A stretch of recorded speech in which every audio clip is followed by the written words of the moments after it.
ఈ కథ పేరు సింహం నేర్చుకున్న పాఠం. ఒక అడవిలో ఒక పెద్ద సింహం ఉండేది. ఆ సింహానికి గర్వం, అహంకారం ఎక్కువ. ఒకరోజు అందరి చిన్న జంతువుల్ని చిన్న చూపు వేసేది.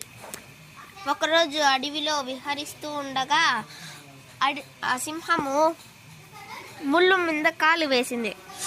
ఆ సింహము తన బలం మొత్తం ఉపయోగించి ముళ్ళుని తీసేందుకు ప్రయత్నించింది. కానీ ఆ ముళ్ళు రాలేదు.